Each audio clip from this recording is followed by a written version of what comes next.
Good morning and welcome to London. More specifically, we're in Bank at the minute, and spring has definitely sprung. I can tell because I'm now waking up and my nose is running and my eyes are red. So it's definitely starting to be time to take my allergy medication. But it does mean we get days like this where it's absolutely brilliant sunshine and we can enjoy it a little bit more than going out photographing in the wet and the cold. This video is all going to be about how to work a scene, because I get asked a lot about how I don't always just get drawn towards the most obvious shot in a scene, because that's going to be harder to find a unique image, especially in places like London. Everyone's taken the obvious shots, but if you see a scene where the light's hitting it well, explore that scene a little bit, find the details, find the less obvious, and then you get the more interesting and unique images. So I'm going to be talking about that today on walking around London, hopefully finding some good images as well. Hope you enjoy it, hope it helps. Let's go get some photos in this lovely morning sunlight. So for me, it's less about the actual Royal Exchange building, which everyone tries to photograph, and it's more about how the light hits the buildings around it. This is just off to one of the sides, and it's just a Starbucks, but you look at how the morning light's hitting that corner.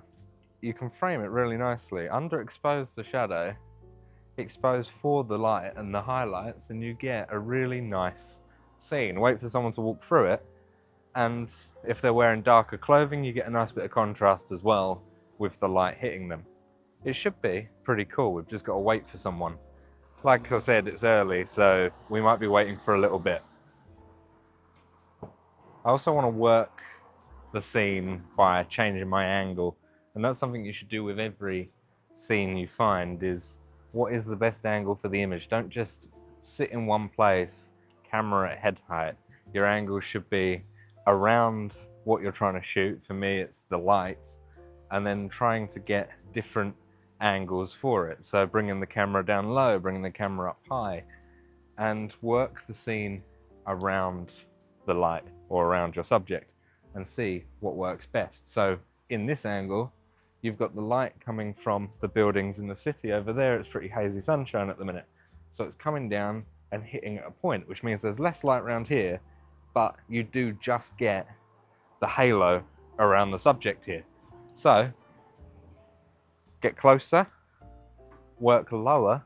All of these things will make a different image.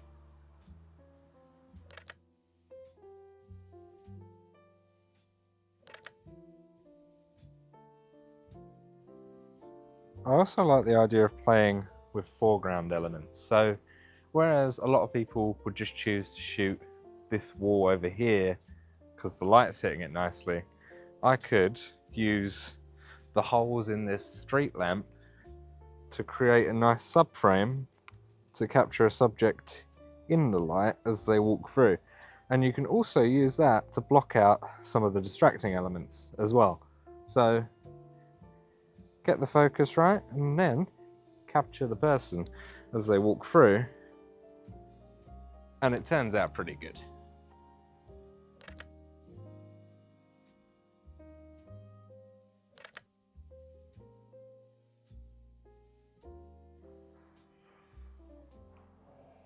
So this is also another thing, right?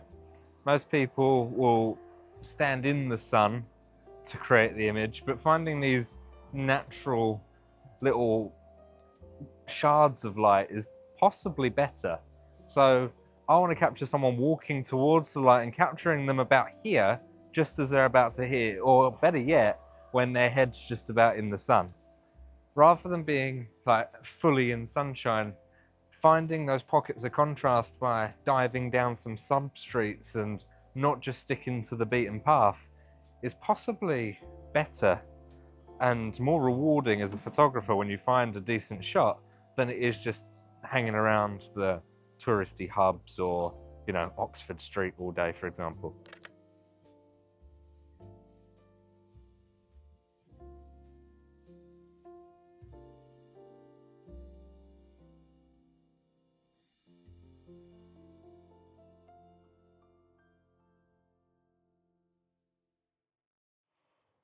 Even to the point where, you know, you can go into areas that you don't usually shoot. For me, I'm always drawn to the south bank because of the light, but in actuality, during the morning, the north side of the river is actually better for light. There's less going on. You get untold amounts of people that actually care for their health and jog. Who would do that?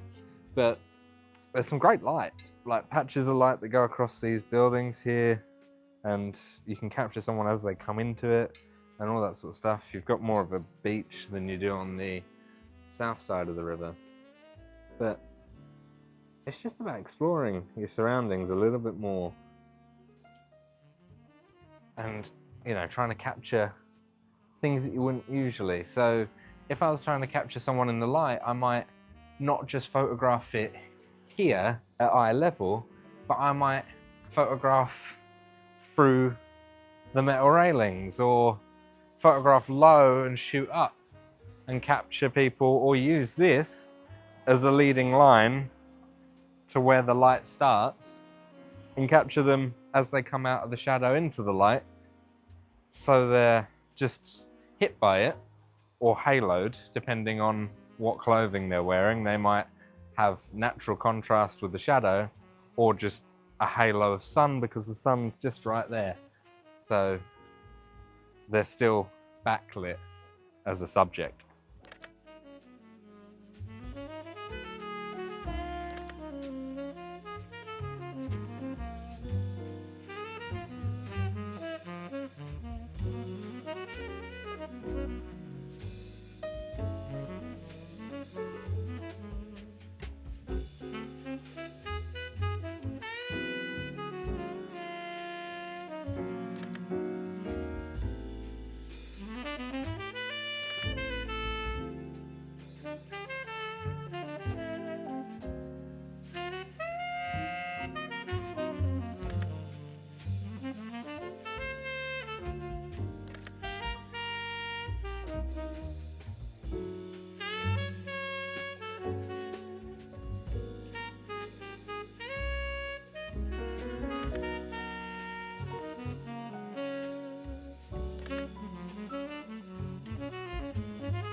So, it's a few hours later, and to carry on with the points that I was making about working a scene, I've just spent a couple hours with a fellow photographer, Dan Baker, and he's in London. He's usually a photographer that photographs the seaside, but we've both been wandering around London trying to take some photos that seem interesting and a bit out of the usual locations. And he's very similar to me, where it's, you'd rather be on one of the side streets taking some photos than you are in the busy streets. We walked around Seven Dials Market and Covent Garden, and we was always in the back streets, and that seems to be where I get the shots because it's too busy otherwise. And the pockets of light where the sun's hitting works so much better down a thinner and smaller street because you get those little patches coming through and breaking through. Whereas on bigger streets like these, it's just the majority of it is sun. So yeah, it's been nice. We're heading towards the South Bank. I'm going to continue talking and photographing, but it's been good so far. Let's see what we can get.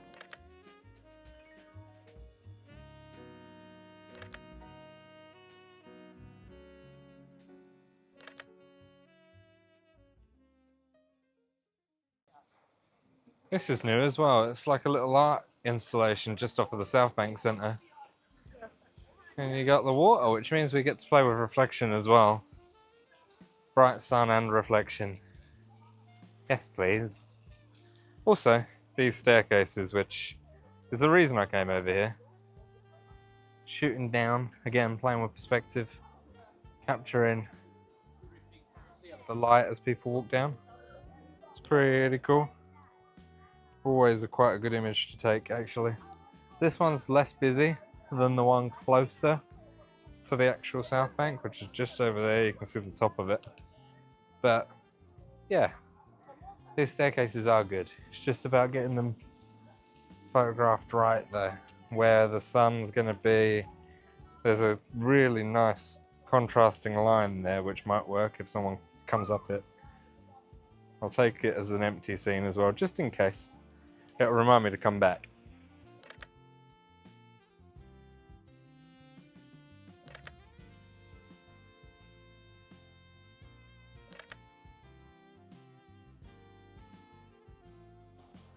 Another little perspective shot there, just down there. There's a person just standing, but they're framed nicely with a tree.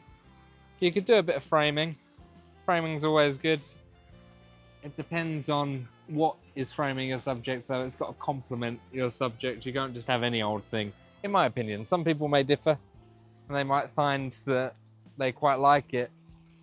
I'm more drawn to this, because this is not something you usually see. So, yes, but like I say, there's all different things you can photograph, but to get the unusual shots, sometimes you have to revisit places you go to all the time, because you get things like this which are not always there. How do I make an interesting shot out of it? It's making me really need a wee. Just putting that out there.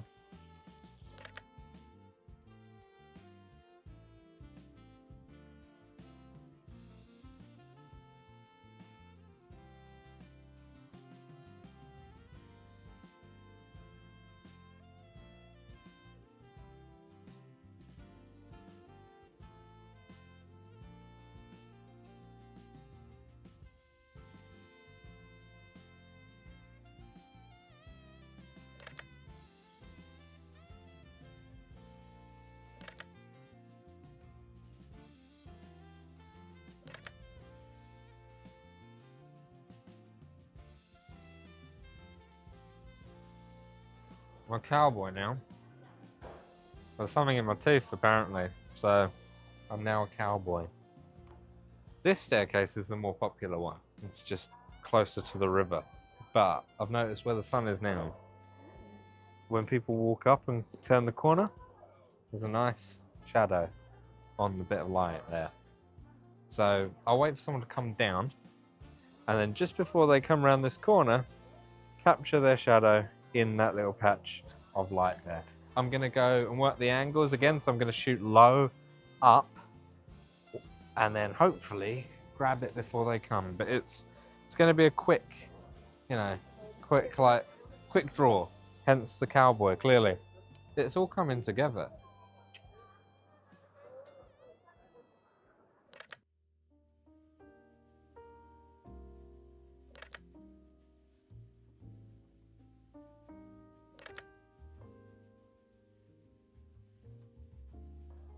So you may think I've just done a big loop, and that's basically true. I'm back at St. Paul's, it's behind me. But it's sort of getting to golden hour now. It's about 6:30, 6:45 in the evening.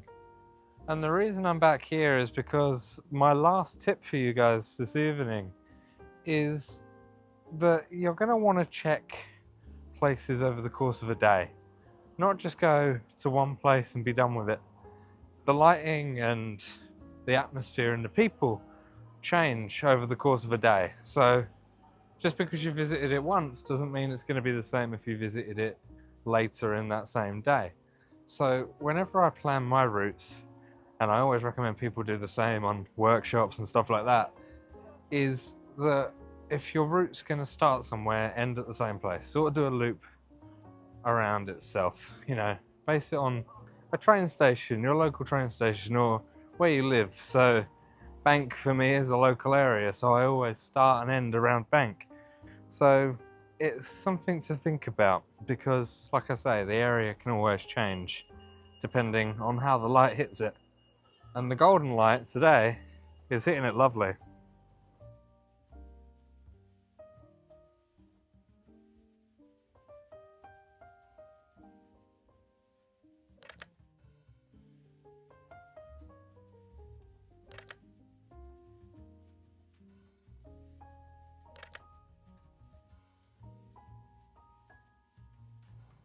And there we go, basically back where it all started. We've just passed the Royal Exchange and Bank, and I hope this video has helped you.